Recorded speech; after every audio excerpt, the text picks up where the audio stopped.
My Little Pony, Friendship is Magic, aired on October 10th of 2010. Who knew that a silly little cartoon about colorful ponies that aired on the Hub Network would change a generation of children and manlets? But how did a show for kids garner such a strange and dark fandom? Most fandoms will have these dark themes in them, but nothing will ever rival the grip that My Little Pony Friendship is Magic had on the internet in the early 2010s. Welcome to a part of my new series, The Good, the Bad, and the Downright Degenerate.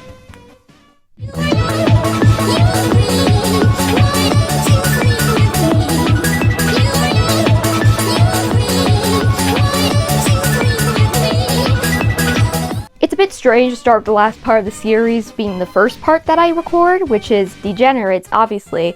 But you know why? It's because I got some shit to say about the My Little Pony fandom. Despite it being a place that I grew up in online, I have some serious fucking beef, man. I got things to say, okay? I got things to say! And throughout this series, I will be cosplaying. Why? Because I think that it's fun.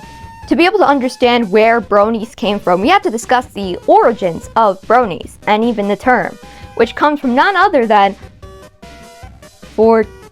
oh my god, it's always fucking 4chan.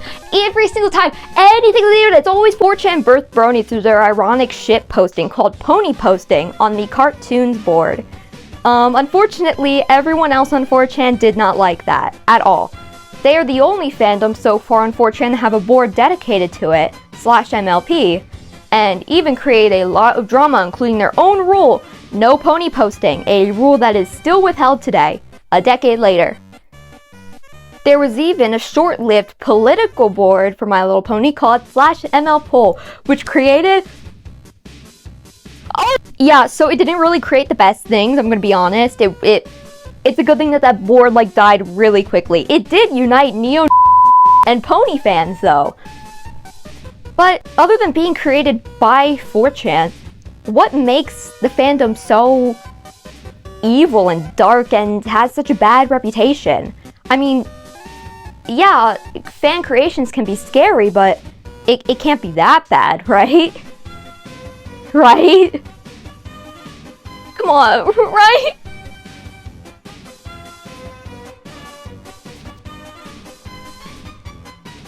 I don't really wanna...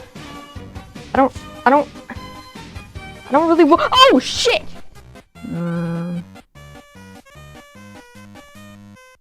You know, it's kind of really rude, I'm gonna be honest. I don't like it.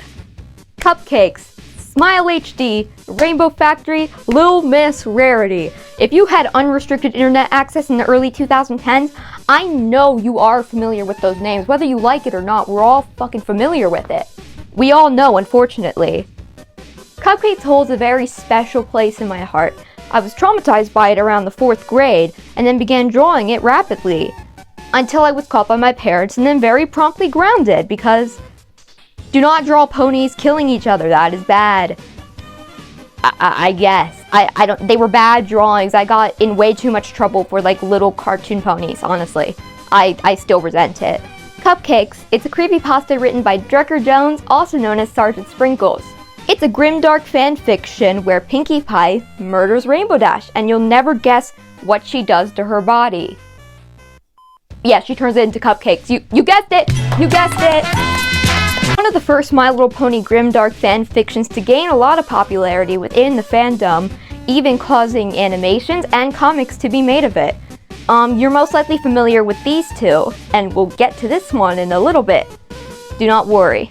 Despite how morbid some of these bronies could get, it would be really shitty of me to not admit that some of the stuff that they did was way too creative. A little bit too creative. That leads us to the next thing! Mr. Davy is known for two of his biggest animations, Smile HD and then Cupcakes. Smile HD is the most popular known one. It was usually used to shock and scare little kids, because that's what everyone in the early 2010s loved doing to little kids. They loved traumatizing them and scaring them. Who knows why? Basically, Pinkie Pie just murders all of her friends brutally, while a remix of the Smile song from My Little Pony plays in the background. It ends with Pinkie Pie blowing up the world. That's it. The animation was eerily similar to how the Generation 4 style actually looked. People speculate that he might have been an animator on the show itself, and that's why it looks so good. I personally don't believe that. There's not really much evidence other than, oh, it looks the same. Yeah. I want to know where this dude is now. He's probably somewhere on Newgrounds and like a whole different moniker now. The creativity of Brony strikes again with Rainbow Factory. Now this one is honestly really interesting to me because it was a song originally and then a fan fiction later. The song was created by Living Tombstone and WoodenToaster and is an absolute banger. I do not care what you think about Bronies. To deny that the music doesn't fucking slap would just be a lie. It'd be a slap to the face for everyone. I need y'all to listen to this shit. Listen!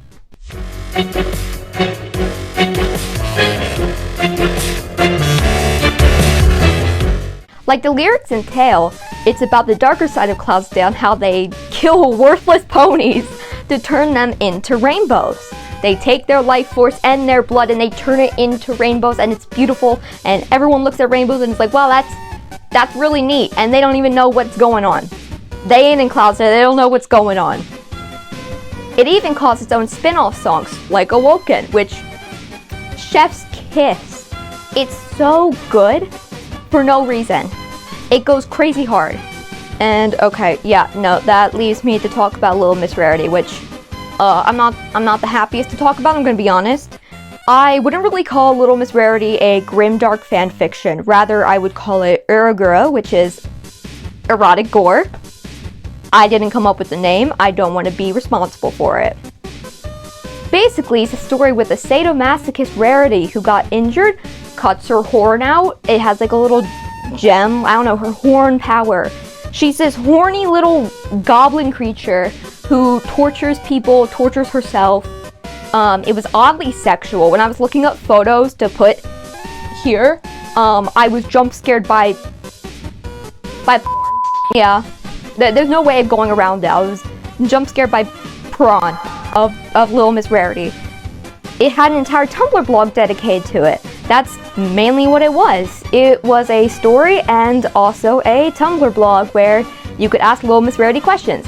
In the same light as Princess Molestia, which I didn't even want to talk about, man. You can look that shit up yourself. I ain't doing that. I ain't doing that, okay? I don't know who let the creator of Little Miss Rarity cook. However, Creepy, which I guess is how you say it, Creepy, they made an amazing song based off of Little Miss Rarity. It's called Mommy, and I really highly recommend that you listen to it.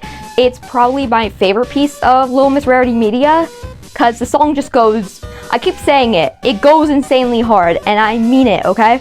It goes crazy. And while I sound disgusted by Little Miss Rarity, I would be lying if I said it didn't awaken a few things within me, but that's not the reason that I'm making this video. Shut up! And I will not be taking accountability for those things. I will be shoving them down even further now after this.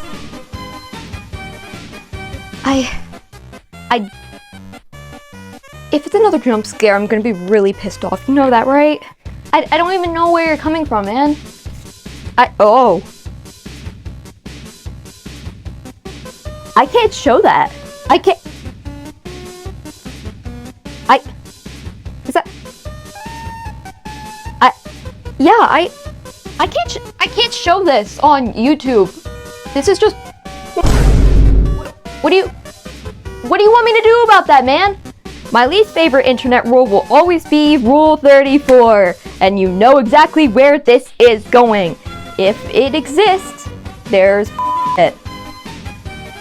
Yeah, that's it. That's the rule. It's stupid. It's really, really stupid, man. I've been trying to keep it pretty light, pretty silly, pretty goofy, this whole time, but this is where it gets a little bit serious. It was insane how much porn there was of the characters when you were just trying to, like, happily look at My Little Pony characters. You'd be like a 12-year-old just typing in, like, My Little Pony, and then you just see, like, a recommended search, and it'd just be, like, clopping. You don't know what that means. You click on it. Your life has changed forever now. Congratulations, you just developed a porn addiction. It will follow you into your teenage years. Me and tons of other people were way too young to be experiencing that kind of stuff at such a young age. It really had a serious effect on me and made me feel like dog water because I was raised in a super conservative, super Christian family. And I felt guilty for even seeing this stuff. I thought I was a bad person because I was seeing this stuff. It was traumatizing. A lot of people, they like to say, oh, you weren't really traumatized by that, but I was. You aren't me. You don't know how this jump-started an addiction for me. And it's embarrassing to say that, and most people do know that I had an addiction, so I'm not really, like, ashamed of it. It's embarrassing to say, but it's in the past. I've recovered. I'm a changed person. But I cannot lie, it's embarrassing as shit to talk about to your therapist, man. Have you ever tried to explain clopping to a therapist? You don't just sit there like, so basically, it's this thing. Like, no, what am I supposed to do? Children who are exposed to violent and pornographic material at a young age when their brains are still developing a lot can have very detrimental effects. It can stunt the growth, it can make them distressed, it can make them more angry and aggressive. It can have a lot of serious effects that stick with them for a long time, even forever maybe. I was lucky enough to be able to have help, but not every kid got that help. And that sucks. That sucks a lot. And I was lucky enough to be in spaces with adult bronies who were very conscious about the stuff that they did. They were very careful. They were polite and kind. That's what I'd like to say. A lot of the stuff I found it on my own, but I had adults who were kind to me and caring and conscious about, hey, I'm not gonna post My Little Pony porn where there's a kid here, because they had a brain. But not every person online has a brain, you know? We should all just start getting those brains, you know? Nuance, just a little bit of thinking, right? And I wish that I could get those years back. Man, come on. And you talk about Sweet Apple Massacre. Are you kidding me? Oh my god! No, I didn't want to talk about it. But it seems like I have to, okay? It seems like no Brony video is complete without mentioning Sweet Apple Massacre. Sweet Apple Massacre is a grim, dark fan fiction where Big Mac essays and kills the Cutie Mark Crusaders. This is one of the worst pieces of fan fiction I've ever fucking read, man. It's not just because of the shocking, grotesque nature of the story, but also just the writing. It was just a shock fan fiction that people should not have spread around in the first place. It was created to shock you and disgust you and nothing else. You just saw a video of me reading it fully for the first time. As you can tell, that was not fun. I'd have to rate it a solid 0 out of 10. Yep. That's all I really have for this video. The Brony fandom created a bunch of mentally ill kids who grew up to be mentally ill adults. But throughout the sea of terror and trauma that I experienced, I would be lying if I said that I didn't really enjoy my time. I really had fun in the Brony fandom. I made tons of friends, and I'm still actively in it.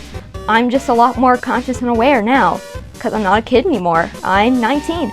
I have to look after myself. I'm really excited to be able to make more videos about the My Little Pony fandom, and just My Little Pony in general. World building, lore, criticisms, praise, whatever. I'm pretty excited to be able to start doing this. I'm gonna actually try to commit to this time. This video was short, but this was Seth reporting for duty. I hope to catch you around here soon again. See ya! I don't know why I thought this part was like a really funny part of the skit, but I was losing my mind when I was writing it in the script, man. I'm bisexual. I can say that word. Do not fret. Do not fret.